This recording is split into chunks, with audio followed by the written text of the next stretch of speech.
रूस यूक्रेन के 2 साल बीत जाने के बाद अब अचानक एक बड़ी तस्वीर सामने आ रही है। इस तस्वीर के कई मायने हैं। युद्ध के रणनीतिकार और जानकार इस घटना को एक बड़े डेवलपमेंट के तौर पर देख सकते हैं।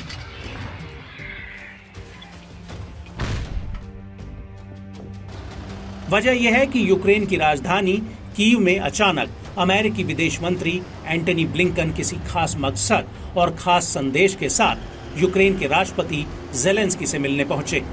ये तस्वीरें इसलिए हैरत में डालने के लिए काफी हैं क्योंकि रूस के राष्ट्रपति व्लादिमीर पुतिन भी अचानक चीन के दौरे पर जा रहे हैं और चीनी समकक्ष शी जिनपिंग से मिलेंगे।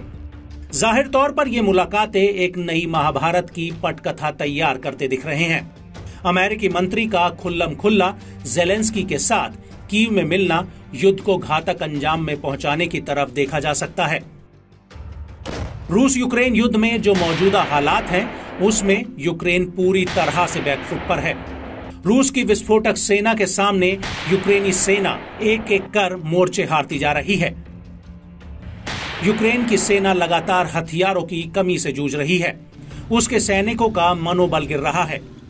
फरवरी 2022 में युद्ध शुरू होने के बाद यूक्रेन की सेना ने खार्किव पर कब्जा कर लिया था, लेकिन रूस अब खार्किव के भीतर तक घुस आया है। हाल ही में रूस ने यूक्रेन में खार्किव के 9 इलाकों पर कब्जा कर लिया है। ऐसे पस्त हालातों में यूक्रेन के राष्ट्रपति से अमेरिकी विदेश मंत्री की मुलाकात जंग को नए मुकाम पर ले जाने की कवायद है। अगर ऐसा होता है तो फिर रूस बनाम नेटो की जंग शुरू होने में सिर्फ एक बटन का फैसला रह जाएगा। वैसे भी पुतिन 9 मई को रूस के विजय दिवस के मौके पर दुनिया को अपनी ताकत का प्रदर्शन कर चुके हैं। ऐसे में यूक्रेन पहुंचने के बाद ब्लिंकन ने ज़ेलेंस्की को एक बार फिर से भरोसा दिलाया है कि अमेरिका उसके साथ है।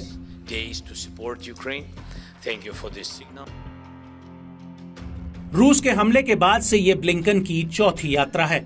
अमेरिका 61 अरब अमेरिकी डॉलर की मदद का ऐलान कर चुका है, जिसका ज्यादातर इस्तेमाल बुरी तरह से नष्ट हो चुके तोपखानों और एयर डिफेंस सिस्टम नए सिरे से खड़ा करने पर खर्च किया जाएगा। एक रिपोर्ट के मुताबिक अब यूक्रेन की सेना रूस की मिसाइलों को इंटरसेप्ट करने में नाकाम साबित हो रही है। फरवरी 2022 में तकरीबन 80% रूसी मिसाइलों को हवा में ही यूक्रेनी सेना मार गिराने में सफल रही थी, लेकिन अब केवल 30% मिसाइलों को ही इंटरसेप्ट कर गिरा पाती है। यही वजह है कि यूक्रेनी सेना का रूसी मिसाइलें बुरी तरह नुकसान पर नुकसान किए जा रही हैं। बहरहाल, ब्लिंकन को भेजकर अमेरिकी राष्ट्रपति जो बाइडेन ने यूक्रेन की रक्षा और दीर्घकालिक सुरक्षा के लिए व्हाइट हाउस की प्रतिबद्धता को दोहराया है। लेकिन बड़ी बात यह है कि पुतिन अब चीन के लिए रवाना हो रहे हैं। बीजिंग में शी जिनपिंग से मुलाकात के बाद नए समीकरण और नई रणनीतियां दुनिया को चौंका सकती हैं।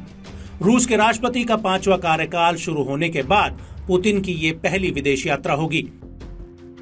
अब चूंकि यूक्रेन को लेकर नेटो और फ्रांस, ब्रिटेन जैसे देशों की दखल लगातार बढ़ती जा रही है, ऐसे में रूस और यूक्रेन के बीच जंग किसी भी समय परमाणु युद्ध में बदल सकती है।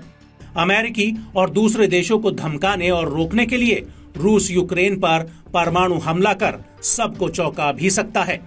फिलहाल यूक्रेन युद्ध रोकने की गुंजाइश बिल्कुल भी नहीं दिख रही। युद्ध बढ़ता जा रहा है और अब इसका दायरा बढ़ने की भी आशंका गहरा गई है।